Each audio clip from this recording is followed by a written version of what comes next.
D'abord que la question des paradis fiscaux doit faire l'objet de recherches interdisciplinaires. On ne peut pas saturer du point de vue d'une seule discipline l'enjeu. On peut être fiscaliste, juriste, économiste et très certainement être outillé pour penser le problème, mais on ne l'est pas davantage que si on est sociologue, philosophe ou même esthéticien. Bon. Donc, ce qui était intéressant, c'est de mettre en relation des disciplines pour comprendre que le phénomène des paradis fiscaux s'inscrivait dans un problème beaucoup plus large qui est celui des législations de complaisance, comme je l'ai appelé, c'est-à-dire le fait de 90 législations dans le monde qui, dans différents secteurs, offrent des avantages particuliers à des acteurs nantis et puissants qui, dans leur législation, font face à des contraintes.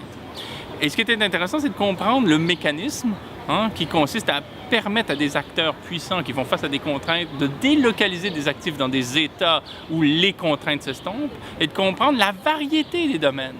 Qu'il ne s'agit pas seulement du fisc, mais qu'il s'agit d'une série de domaines. Les législations de complaisance se comptent à peu près au nombre de 90 parce qu'elles ne se recoupent pas. Elles ne sont pas interchangeables. Elles ont chacun leur champ d'expertise propre.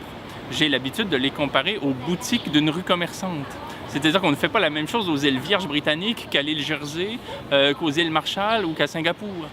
Chaque législation de complaisance permet une activité particulière, par exemple l'inscription du transport maritime de façon à échapper aux lois sur l'entretien des navires ou sur la sécurité des marins, l'enregistrement de sociétés d'assurance qui vont permettre à des entreprises de s'auto-assurer ou éventuellement de jouer gros à la bourse sur la base d'un capital qu'on a sans respecter les paramètres qui sont en vigueur dans les États traditionnels, ou encore le brevetage de découvertes scientifiques ou de marques de commerce, ou le hors-bilan, ou l'enregistrement d'activités extractives, ainsi de suite. Et ce qu'on comprend au bout du compte, c'est que chaque activité commerciale, financière, industrielle qui est en cours dans le cadre de la mondialisation a ses ports d'attache, ces assises législatives que sont les paradis fiscaux pour contourner la loi là où elle pourrait être contraignante.